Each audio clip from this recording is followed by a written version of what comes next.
সরকারের দায়িত্ব গ্রহণ করার মাত্র কিছুক্ষণ পরেই আমি আপনাদের কাছে দুটো কথা বলতে এসেছি। আজ দ্বিতীয়বার যারা স্বাধীনতার স্বাদ আমাদের সকলের জন্য সম্ভব করল, সেই বৈষম্য বিরোধী ছাত্র আন্দোলনের শহীদ ছাত্র জনতা এবং এতে আহত অসংখ্য আন্দোলনকারীকে স্মরণের মাধ্যমেই দেশবাসীকে আমি কিছু কথা বলতে চাই।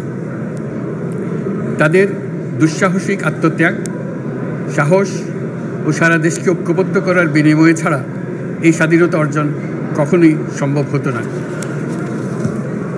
সেই সঙ্গে তাদের সেই মুক্তির আকুতিগুলো উপলব্ধি করে সেনা, নৌ এবং বিমান বাহিনীর যে অকুতোভয় সদস্যরা দেশের মানুষের পাশে এসে দাঁড়িয়ে এই বিজয়কে ত্বরান্বিত করেছেন, তাদের প্রতিও জানাই জাতির পরম কৃতজ্ঞতা ও অভিনন্দন। ছাত্র জনতার অভ্যুত্থানে আমাদের দ্বিতীয় স্বাধীনতা অর্জন উৎসবের মুহূর্তে এই স্বাধীনতাকে নস্যাৎ করার জন্য ষড়যন্ত্রকারীরা দেশে একটা অরাজকতার ও ভীতির পরিবেশ সৃষ্টি করেছে। অরাজকতা আমাদের শত্রু, একে দ্রুত পরাজিত করতে হবে। এই মুহূর্তে সরকারের প্রথম কর্তব্য হিসেবে আমরা এই ষড়যন্ত্রকারীদের কঠিন হাতে দমন করব। স্বাধীনতার মুক্ত বাতাস যেন প্রত্যেকে বুক ভরে নিতে পারে, এই নিশ্চয়তা দানেই আমাদের সরকারের প্রথম পরিস্থিতি। এই ব্যাপারে দেশবাসীর সহযোগিতা কামনা করছি। দ্বিতীয় স্বাধীনতার এই মিলন মেলা থেকে বাদ যাবে না যারা আমাদের শান্তি শৃঙ্খলা রক্ষাকারী প্রতিষ্ঠানগুলো, নৌ, সেনা, বিমান বাহিনী, বর্ডার গার্ড, পুলিশ, আনসার, গ্রাম প্রতিরক্ষা, কোস্টগার্ড, কেউ বাদ যাবে না। অন্য সবার মতো তাদের প্রত্যেক সদস্য আজ উপরওয়ালার আইন বহির্ভূত জবরদস্তিমূলক হুকুম থেকে মুক্ত। কারো জন্য এটা বিন্দুমাত্র ব্যাহত হলে আমাদের আজকের উৎসব ম্লান হয়ে যাবে। প্রচণ্ড নিষ্ঠুর পতিত স্বৈরাচারী সরকার এসব প্রতিষ্ঠানকে দিয়ে ক্ষমতা কুক্ষিগত করে রেখেছিল। আমরা তার এই প্রচেষ্টা ব্যর্থ করে প্রতিষ্ঠানগুলোর হারানো গৌরব ফিরিয়ে আনব। এই ঘৃণ্য চেষ্টায় ব্যবহৃত হয়ে যারা অপরাধ সংগঠিত করেছে তাদেরকে আইনানুগ বিচারের মাধ্যমে শীঘ্রই উপযুক্ত শাস্তি দেওয়া হবে। একই কথা দেশের সকল মন্ত্রণালয়, সংস্থা, শিক্ষা প্রতিষ্ঠান, নানা কর্মক্ষেত্রের জন্য প্রযোজ্য। সর্বত্র অপরাধীর বিচার হবে।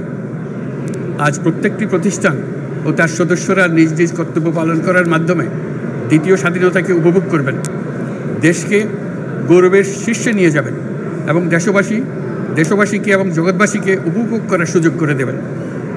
আমি জাতির পক্ষ থেকে প্রত্যেকে নির্ভয়ে আনন্দ চিত্তে নিজ নিজ কর্মস্থলে নিজ নিজ সামর্থ্য নিয়ে এগিয়ে আসতে অনুরোধ করছি।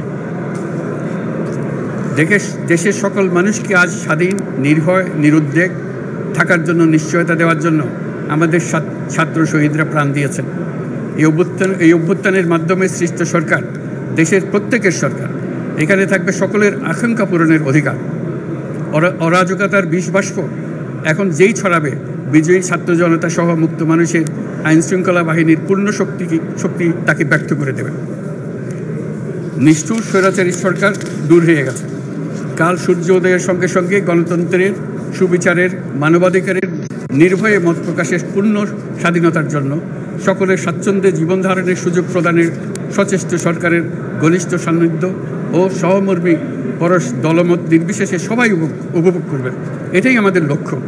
আমাদেরকে এই লক্ষ্য পূরণে সাহায্য করুন। সারা বিশ্ব আজ অবাক হয়ে বলছে, সাবাস বাংলাদেশ, সাবাস বাংলাদেশের ছাত্র জনতা।